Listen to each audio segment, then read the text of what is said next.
القرآن العظيم لأجل مسألة عبادك الشهداء ومن دفن حول تربتهم خصوصا سيد الشهداء الذين محمد نبيك محمد سيد مصعب ومن دفن معه أوصل ذلك إليه اللهم أعنا بركاته وصلاته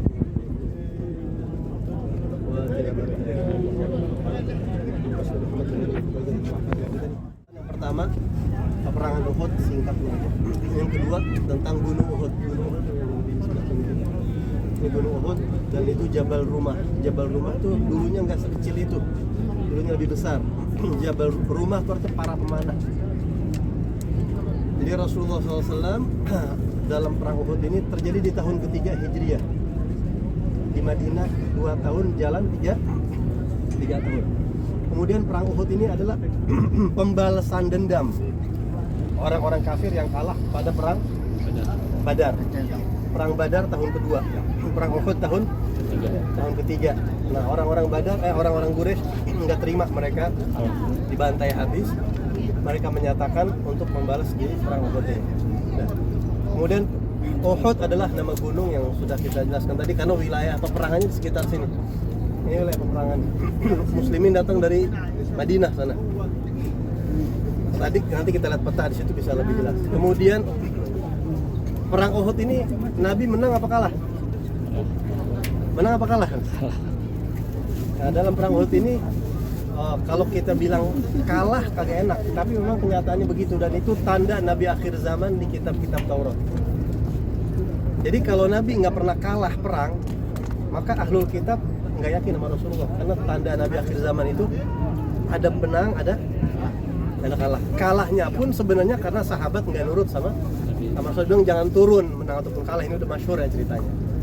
Kemudian di perang Uhud ini ada satu peristiwa yang ini ringkas saja poin-poin utamanya. Ada satu peristiwa yang sangat memilukan.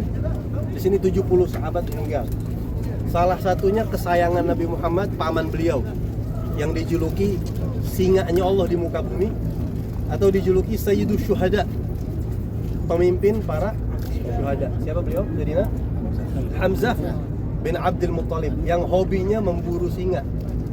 Bisa kebayang nih orang gimana beraninya ya, hobinya memburu. Nah, Sayyidina Hamzah ini meninggalnya kenapa? Meninggalnya Sayyidina Hamzah karena ditombak sama satu orang. Siapa namanya? Yang nombak Sayyidina Hamzah itu satu orang namanya Wahsy. Wahsy ini seorang budak. Dia dari Afrika. Tuannya adalah Hindun. Hindun ini istrinya Abu Sufyan. Dia sakit hati karena keluarganya banyak tewas di perang Badar. Akhirnya Hindun bilang, Wahsy ini nggak pernah meleset kalau nombak apapun. Dia bilang, kalau lu bisa bunuh Hamzah, lu merdeka. Jadi dijanjiin kemerdekaan, dan merdeka ini strata sosial berubah. Makanya Wahsy waktu perang Uhud dia nggak fokus sama perang, dia fokus cari di mana Sayyidina Hamzah. Sayyidina Hamzah lagi perang, dari jauh dilempar, meninggal di situ Sayyidina Hamzah. Kemudian setelah meninggal kan umat Islam kewalahan tuh ya, kocar kacir, bahkan Rasulullah isunya meninggal. Sahabat sempat kocar kacir karena Rasulullah tuh patah giginya, pelipisnya berdarah, bahkan Rasulullah hampir terbunuh. Banyak sahabat yang meninggal karena biar saya aja yang mati, jangan Rasulullah begitu. Banyak yang ngelindungin dirinya akhirnya meninggal. Sebenarnya kalau kita nggak pakai bis, saya mau ajak antum semua ke satu gua tempat Nabi berlindung yang sempat bercucur di situ darahnya Rasulullah. Tapi nggak bisa pakai bis karena jalannya kecil. Ini mungkin hanya bisa 10 orang atau 5 orang, nggak mungkin. Kapan-kapan umroh eksklusif, kapan-kapan kita datengin itu tempat-tempat di belakang gunung sana nanti. Dan di malam harinya ada tempat yang Rasulullah nginep di situ, dan sebelah sana tuh banyak tempat-tempat bersejarah sebenarnya. Alhasil Sayyidina Hamzah meninggal. Hindun ini saking dendamnya diapain? Dimakan, hatinya Sayyidina Hamzah dimakan. Saking dendam itu. Dan itu Rasulullah SAW di situ yang paling pilu seumur hidup Nabi selain Taif adalah peristiwa. Ajaibnya Hindun ini nanti masuk Islam. Hindun masuk Islam. Kemudian Wahsy juga masuk Islam. Cepat. Iya, lanjut. Oh lanjut. Saya lagi ngerekam. Oh kirain. Wahsy masuk Islam. dalam Sahih Bukhari ada cerita unik. Jadi Wahsy ini nyesel, dia bertahun-tahun habis bunuh Sayyidina Hamzah. Dia datang ke Rasulullah. Dia bilang, "Ya Rasulullah, saya Wahsy." Kata Nabi, "Ente yang bunuh paman Hamzah?" Al-amr kama balagh ilai. Begitulah kira-kira Rasulullah. Saya masuk Islam, saya mau tobat. Saya masuk Islam. Diterima nggak kira-kira saja? Kata Rasulullah, ente masuk Islam, ana terima, cuma tolong jangan di depanan, di belakang. Ana nggak kuat dan muka ente nggak kuat. Nggak bisa ngeliat muka yang bunuh paman. Itu Nabi itu bashar ya, walaupun gimana Nabi adalah manusia. Tapi tetap Wahsy ini merasa berdosa sampai akhir hayatnya. Setelah Nabi Muhammad meninggal, Wahsy masih gimana rasanya kita kalau dikitin sama Rasulullah? Nggak apa-apa, kamu saya maafin, cuman jangan di depan saya nggak ngeliat muka kamu. Kalau kita posisi kita gimana mungkin? Dia nggak bisa, nggak nyaman hidupnya sampai akhirnya dia bilang setelah Rasulullah meninggal begini, saya harus tebus kesalahan saya sama Rasulullah. Akhirnya dia bilang, saya harus bunuh orang paling dibenci sama Nabi sebagai tebusan karena saya pernah berbuat salah membunuh orang paling sayang sama Nabi. Akhirnya dia bunuh siapa?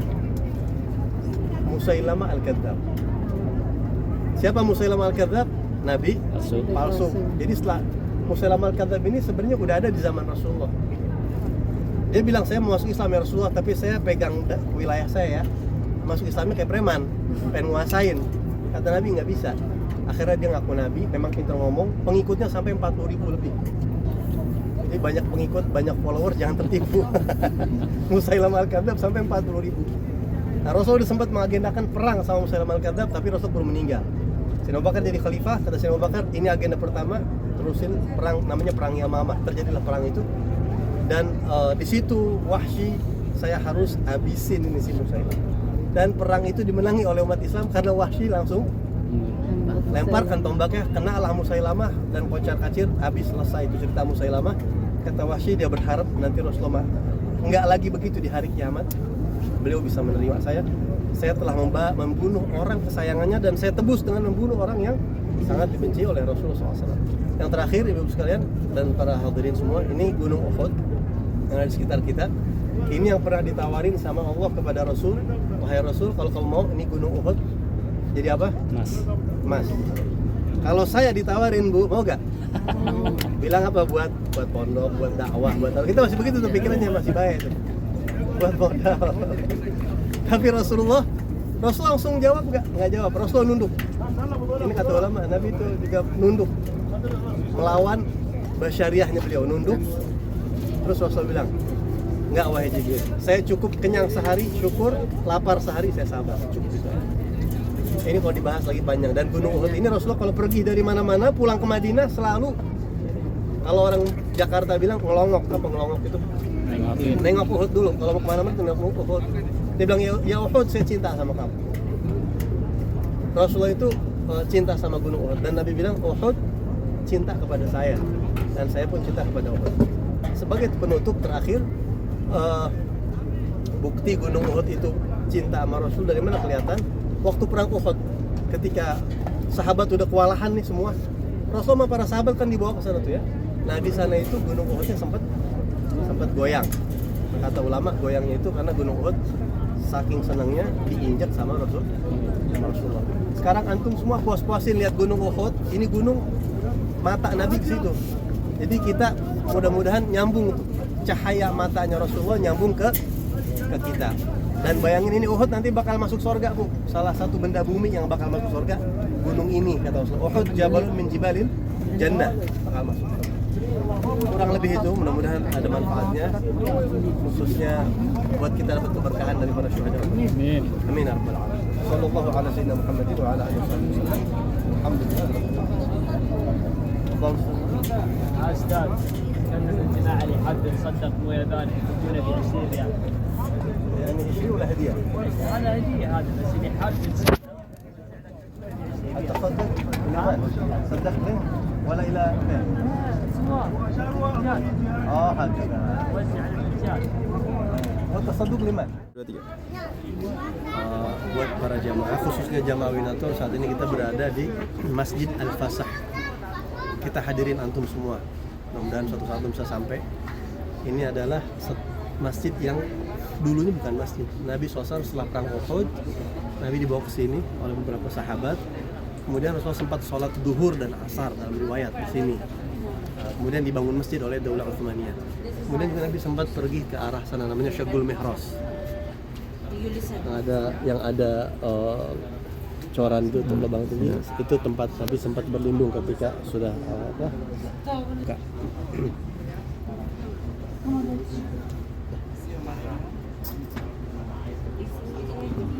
Nah, kita yang jamaah laki-laki memang khusus kita sholat di sini tabarukan. Terus kalau pernah sholat kita ikut sholat ngikutin Nabi. Nggak jauh kira-kira 5 menit dari ma'arakat dari medan Uhud. Hasil Rasulullah sempat istirahat di sini. Nah.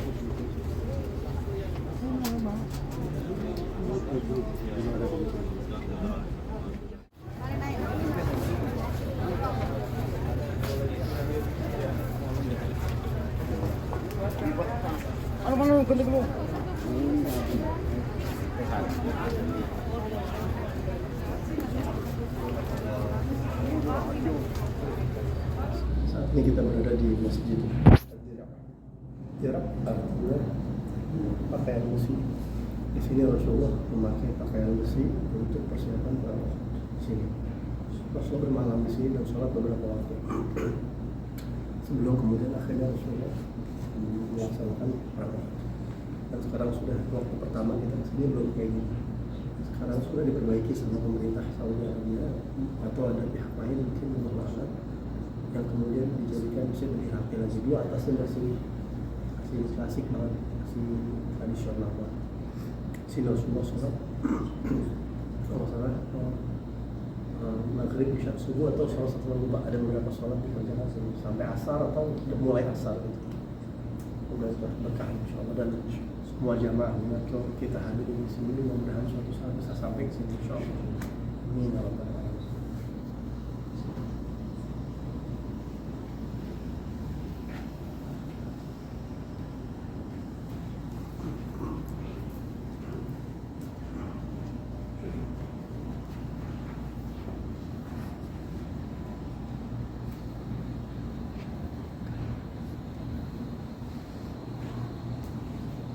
Nah, ini mungkin sisa apa dulu pernah jadi atapnya, ini pertahanan satu. Oke.